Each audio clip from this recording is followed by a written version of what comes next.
नमस्कार मित्रों, मैं कमल किशोर कोहली फ्रॉम चकरामपुर, तहसील नरवर, जिला शिवपुरी, मध्य प्रदेश। और मैं एक अशासकीय शिक्षक होने के नाते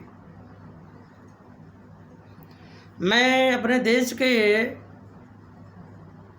आदरणीय प्रधानमंत्री महोदय श्री नरेंद्र मोदी जी और हमारे स्टेट के मुख्यमंत्री यानी कि मध्य प्रदेश के मुख्यमंत्री आदरणीय श्री शिवराज सिंह चौहान साहब से विनम्र और हमारे अशासकीय शिक्षक बंधुओं की ओर से भी करबद्ध विनम्र प्रार्थना है कि प्राइवेट स्कूल हो या सरकारी शासकीय स्कूल हो, सभी स्कूल्स को खोलने की अतिशीघ्र परमिशन प्रदान करने की कृपा करें, स्वीकृति प्रदान करें, जिससे कि ये हमारे स्टूडेंट्स हैं काफ़ी हद तक परेशान हैं। उनका भविष्य से जुड़ा हुआ सवाल है। क्यों हम सब जानते हैं कि शिक्षा नहीं तो फिर कुछ नहीं। You know very well that the thing that the education is such kind of the weapon through which we can solve all the problems. Education is such kind of the weapon through which we can shoot all the evils which are coming in the path of our development. शिक्षा एक ऐसी चाबी है या एक हथियार है जिसके माध्यम से हम आने वाली बहुत सारी समस्याओं का सामना कर सकते हैं, और शिक्षा के माध्यम से ही हम सक्षम बनते हैं समस्याओं का सामना करने के लिए।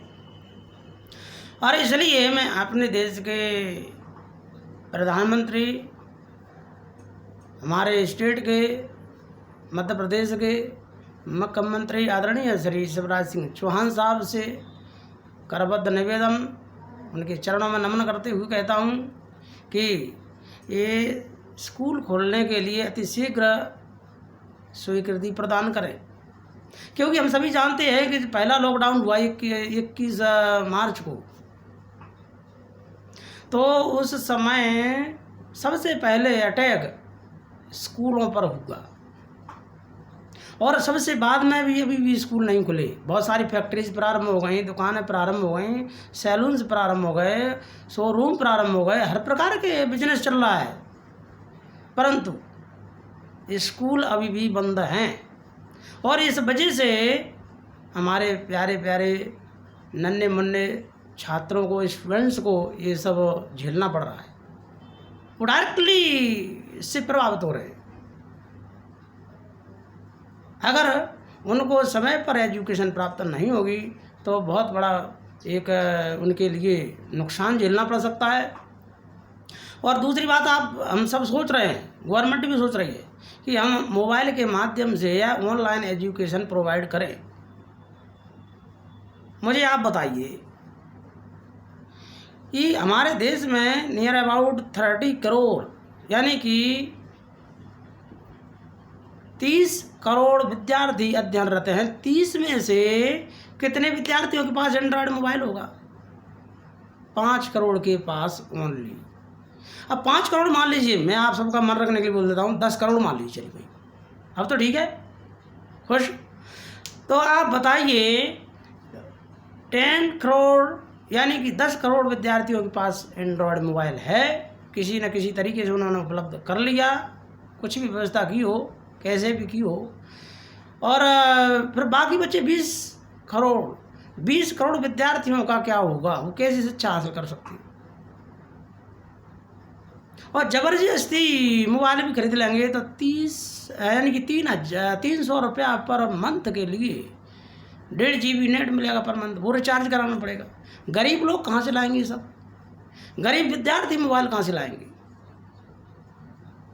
तो गरीब नहीं पढ़ सकता। इसका मतलब ये हुआ जो धनाढ्य फैमिलीज हैं, धनाढ्य परिवार हैं, वो जो पहले से आगे बढ़े हुए सक्षम परिवार हैं, उनके ही स्टूडेंट्स या बच्चे पढ़ सकते हैं। मात्र गरीब बच्चों के बारे में नहीं सोचा, उनके लिए क्या सोचा हमने। इसलिए स्कूल खुलना ही, क्योंकि ऑनलाइन जो है कभी भी ऑफलाइन की भरपाई नहीं कर सकता। ये फैक्ट है। और इसलिए हमारी सरकार को हम सबको मिलकर के प्रयास करना चाहिए और नियम कानून कायदा के अनुसार मापदंड जो तय करें उस हिसाब से स्कूल खुलना ही चाहिए। नहीं खुलेंगे तो इसके साथ साथ प्राइवेट यानी अशासकीय शिक्षक भी जुड़े हुए हैं और जिनके परिवार में 5, 2, 4, 5 जो मेंबर्स रहते हैं तो परिवार चलाना उनके लिए दूभर होगा। क्यों? क्योंकि करीबन 5 से 6 महीने का वेतन आज शिक्षकों को नहीं मिल पाया। उनका परिवार क्या खाएगा? उनका परिवार भूख मरने की कगार पर आ चुका है। उनके पास थोड़ा बहुत पैसा था तो अभी तक संघर्ष करते हुए और अपने परिवार को चलाया, अपनी इच्छाओं का दमन करके, इच्छाओं को मार करके जैसे भी परिवार चलाया। अब उनके पास खाने के दाने नहीं हैं, खाने के लिए घर में दाना नहीं है, बच्चे कैसे पालेंगे? तो सुसाइड करने की नौबत भी शिक्षकों पर आ गई कई बार। कई ऐसे मैंने शिक्षक भी देखे हुए हैं जो आज पहले 25 से 30 हज़ार रुपये प्रति माह कमा रहे थे प्राइवेट स्कूलों में पढ़ा करके या कोचिंग पढ़ा करके। आज वो सब्जियां बेच रहे हैं मार्केट में। कितनी दयनीय स्थिति आ गई। तो ये सोच नहीं है और विचारने की बिंदु है। मैं ये नहीं कह रहा हूँ सरकार की नाकामी है, परंतु सरकार को कदम भी उचित कदम उठाना ही चाहिए जिसके माध्यम से जो हमारे अशासकीय शिक्षक सबसे ज़्यादा प्रभावित हुए हैं, सरकारी नहीं हुए।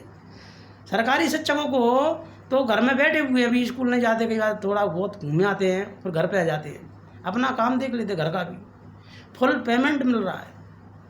लेकिन उसके विपरीत देखें तो प्राइवेट शिक्षकों पर उसका पूरा यानी 100% असर पड़ा हुआ है। और इसलिए हमारा ये कर्तव्य बनता है, सरकार का भी कर्तव्य बनता है कि प्राइवेट शिक्षकों की भी आर्थिक रूप से मदद करें। जब तक स्कूल नहीं खुलते तब तक, या फिर स्कूल जल्दी खुल जाए तो हालात ठीक हो सकती है, कंट्रोल कर सकती है। अदरवाइज ये हमारे लिए बहुत बड़ी खतरे की घंटी है। तो इसलिए मैं सरकार से